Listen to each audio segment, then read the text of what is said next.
WhatsApp, this is Mrityunjay Pandya और आज के इस वीडियो में मैं आप लोगों से बात करने वाला हूं। भले ही आप क्लास 11 के स्टूडेंट हो या भले ही आप क्लास 12 के स्टूडेंट हो या आप एक ड्रॉपर हो, मैं आप लोगों को केमिस्ट्री के कुछ कोर कॉन्सेप्ट समझाने की कोशिश कर रहा हूं। और आज के इस वीडियो में मैं आपके साथ में बात करूंगा कि कैसे आप एक एक्शन प्लान बना सकते हो पूरी ऑर्गेनिक केमिस्ट्री को मास्टर करने का इन जस्ट 1 मंथ।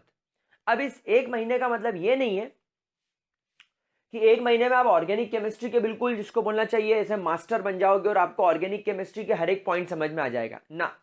ये एक महीना मैं आप लोगों से जो मांग रहा हूं वो मैं आप लोगों के बेसिक कॉन्सेप्ट्स के लिए मांग रहा हूं। अगर आपका टारगेट नीट या अगर आपका टारगेट जेई जैसी बड़ी एग्जाम्स को क्लियर करना है तो फिर उसके लिए आपको लगातार प्रैक्टिस करनी होगी।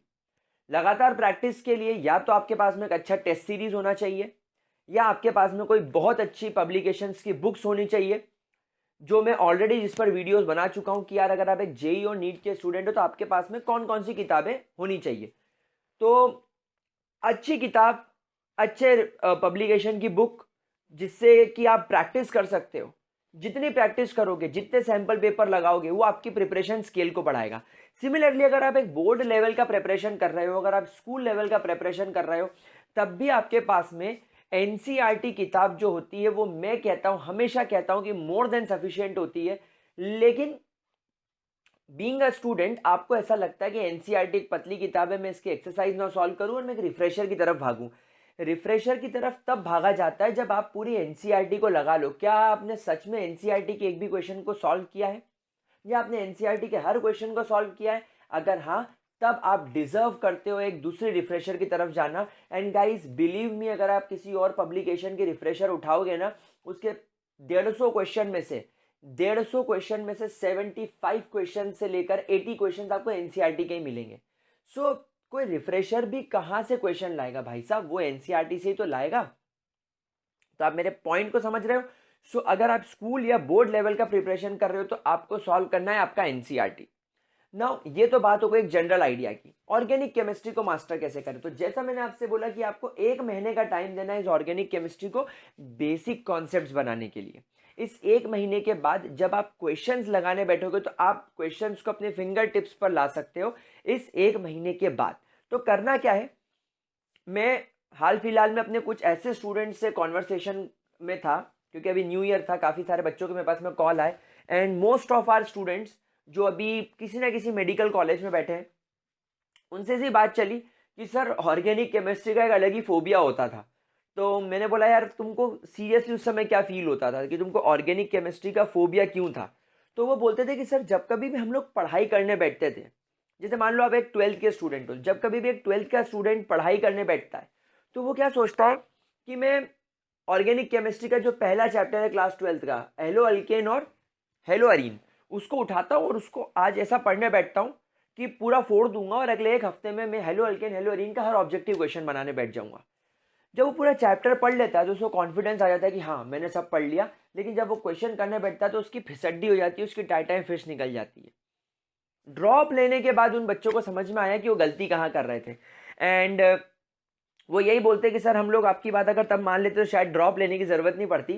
तो जो बच्चों को मैंने बात उन बच्चों को बताई, हमेशा से बताता आया हूँ, पिछले कई सालों से बताता आया हूँ, वो मैं आज आप लोगों के साथ भी शेयर कर रहा हूँ कि भले ही आप क्लास 12th में आ गए हो, भाई अगर आप बोर्ड एग्जाम का प्रिपरेशन कर रहे हो तो हमारे जो एजुकेशन मिनिस्टर हैं, आपको पता ही है कि उन्होंने जो हमारा एग्जाम है वो शिफ्ट कर दिया है मई में।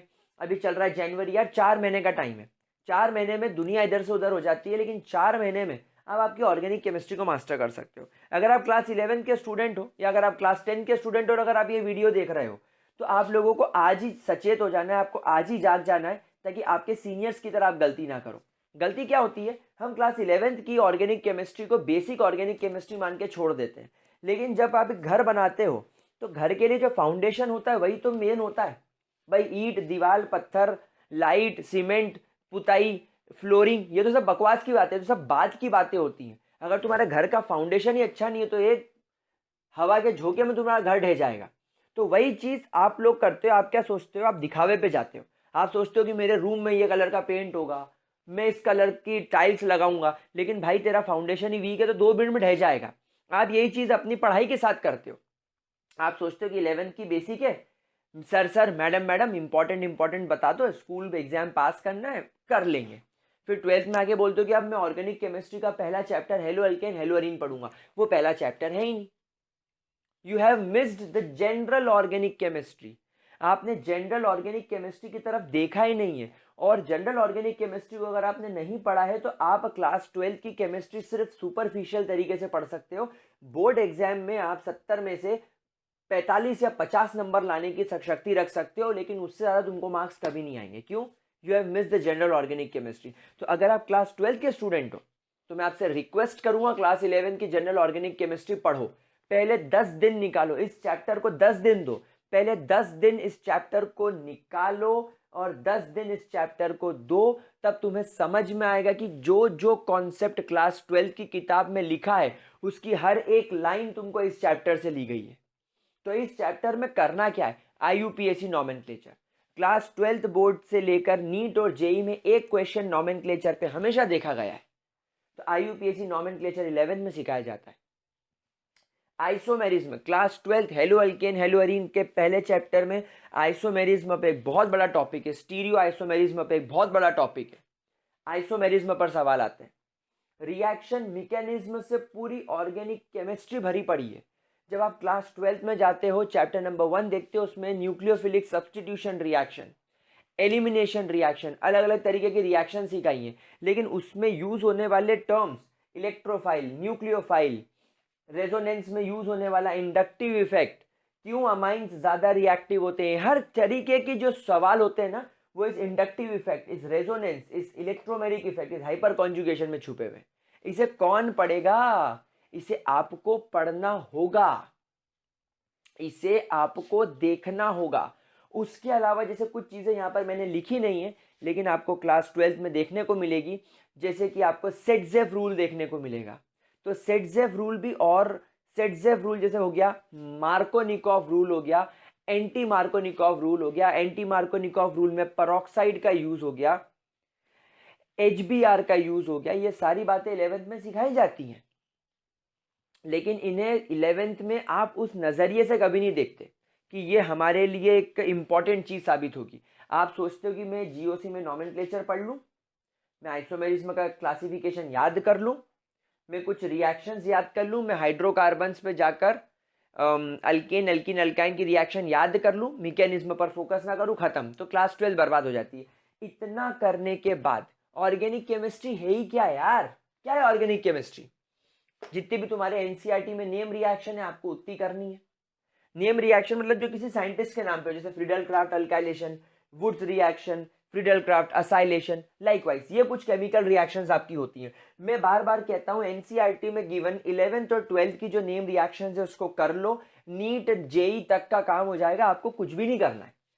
मेरे नीट के जो स्टूडेंट्स जो क्वालिफाई हुए हैं वो आज भी ये कहते हैं कि एक भी क्वेश्चन एनसीईआरटी के बाहर का नहीं आया सर, एक भी नहीं आया, और अब तो जेई में भी नहीं आता। जितने मैकेनिज्म एनसीईआरटी में दे रखी है उतनों पे फोकस करना है। आप देखना एनसीईआरटी खोल के, कुछ रिएक्शन के मैकेनिज्म डब्बों में, बॉक्स में अलग से बना के दिए हैं, वो इंपॉर्टेंट है, वो करना है, सबको नहीं करना है। जिसके दे रखे उसको करना है, मतलब वो इंपॉर्टेंस रखता है। जिसके नहीं दिए उसको डायरेक्टली हमको याद करना है। गाइज डिस्टिंग्विश टेस्ट पर हमें बहुत फोकस करना होता है, जैसे कि प्राइमरी सेकेंडरी टर्शरी अल्कोहल का डिस्टिंग्विश टेस्ट, अल्डिहाइड कीटोन्स का distinguish test, aromatic aldehyde and non aromatic aldehyde का डिस्टिंग्विश टेस्ट, फिर उसके बाद आपके अमाइंस का distinguish test, primary secondary tertiary का। ऐसे कई डिस्टिंग्विश टेस्ट आपकी क्लास 12 की केमिकल रिएक्शन में छुपे हुए हैं। इनफैक्ट क्लास 11 में भी डिस्टिंग्विश टेस्ट होता है जो सैचुरेटेड और अनसैचुरेटेड हाइड्रोकार्बन को डिस्टिंग्विश करता है। ब्रोमीन वाला टेस्ट, ब्रोमीन Br2 जिसका कलर रेडिश ब्राउन होता है, जब आप उसको किसी अनसैचुरेटेड कंपाउंड के साथ ट्रीट करते हो तो अपने कलर का लॉस कर देता है, क्योंकि Br2 टूट के Br में जाके जुड़ जाता है। तो ये रिएक्शन के तौर पे आप इसको पढ़ रहे हो, लेकिन ये टेस्ट के तौर पर पूछा जाता है, ये बारीकियों पर हम फोकस नहीं करते। And guys last is a conversion reaction. कुछ भी उठा के कुछ भी बनाने को दे देंगे, लेकिन सब चीजें जुड़ी हुई हैं। तो आप केमिकल रिएक्शन को एक रिएक्शन के तौर पे मत पढ़ो, आप उसको लिंक करो कि इसको मैं दूसरी रिएक्शन से कैसे लिंक कर सकता हूं। तो ये पूरी बातें आपको 1 महीने में करनी है। और जब आप ये लास्ट में जब कन्वर्जन वाले पर आओगे, तब ये चीज़ मैं आपको कहता हूँ, ये दुनिया में आपको कोई नहीं सिखा सकता, ये आपको प्रैक्टिस सिखा सकती है। जितनी एनसीईआरटी में प्रैक्टिस करोगे, जितनी एनसीईआरटी के सवाल करोगे, उतने जवाब आपको मिलेंगे। ये कन्वर्जन रिएक्शन सिर्फ और सिर्फ प्रैक्टिस से आएगी। मैंने ऑलरेडी ग्रेविटी सर्कल चैनल पर इसकी 2 प्लेलिस्ट बना रखी है, 2 अलग अलग सेशंस की कन्वर्जन के ट्रिक्स, और बहुत प्यारी लिस्ट है, बहुत प्यारे वीडियोस है, आप चाहे तो उसको रेफर कर सकते हैं। तो गाइस, अगर आपने इस प्लान को फॉलो कर लिया तो ऑर्गेनिक केमिस्ट्री इसके बाहर कभी नहीं आएगी। 1 महीने में बंदा ऑर्गेनिक केमिस्ट्री पे पूरी पकड़ बना सकता है। फिर उसके बाद जितनी तुम प्रैक्टिस करोगे, जितने तुम सवाल करोगे, जितने सैंपल पेपर सॉल्व करोगे, जितनी अच्छी किताबों में से पढ़ोगे, आपका उतना फायदा। लेकिन आप जेई एस्पायरेंट हो, आप नीट एस्पायरेंट हो, आप 11th के हो, आप 12th के हो, इन चीज़ों को हमेशा ध्यान रखना। इसको चार्ट बना के अपने नोटबुक में लगा लो, ताकि आपको ऑर्गेनिक केमिस्ट्री कभी बोर ना करे, कभी आपको इससे डर ना बने। ऑर्गेनिक केमिस्ट्री सबसे ईजीएस्ट होती है। And last but not the least, biomolecules, polymers and chemistry in everyday life आप लोग छोड़ देते हो। ये आपको फ्री के नंबर देके आता है, ये आपको फ्री में नंबर मिल रहे हैं। एक एक एक एक सवाल हमेशा आता है, तो क्यों छोड़ना इन चीज़ों को। ये बहुत हल्की चीज़ें होती हैं, ये 2 दिन में कंप्लीट करने वाली चीज़ें होती है, और ये सारे सवाल एनसीईआरटी से आते हैं। एनसीईआरटी के बाहर इससे नीट और जेई में भी सवाल नहीं आया। बोर्ड एग्जाम में इसका बड़ा वेटेज है। तो खैर इस साल का तो बोर्ड एग्जाम में इनको हटा दिया, बायोमोलिक्यूल्स आएगा, बाकी पॉलीमर, केमिस्ट्री, एवरीडे लाइफ हटा दिया है। लेकिन नीट और जेई में तो इसके सवाल आने के चांसेस है। तो गाइस, पढ़ना है, आराम से पढ़ना है, बिना टेंशन के पढ़ना है। तो आई होप इतनी स्ट्रेटेजी आपको समझ में आई होगी। अब आपको भी क्लियर हुआ होगा कि ऑर्गेनिक केमिस्ट्री कैसे पढ़ना है। भले ही 12th के स्टूडेंट हो, पहले जीओसी के लिए 10 दिन निकालो। 11th के स्टूडेंट हो, 1 महीना जान लगा दो इस चैप्टर में, जितना हो सके उतना पढ़ो, जितने सवाल हो सके उतने सवाल करो। 12th में तुमको ऑर्गेनिक केमिस्ट्री बिल्कुल परेशान नहीं करेगी, मेरी गारंटी है। हम लोगों को सब समझ में आ जाएगा कि हाँ यार नितिन सर बिल्कुल सही बात बोल रहे थे। तो that's all for this video. I hope organic chemistry का डर निकला होगा, एंड बिल्कुल निकलेगा, डोंट वरी अबाउट दैट, हम उसको मिल के फोड़ेंगे। सो आज के लिए बस इतना ही। ये वीडियो मैं अपने दोनों चैनल्स पर डालूंगा, ताकि ज़्यादा से ज़्यादा बच्चों तक ये चीज़ पहुँच सके। तो that's all, bye bye, have a great day.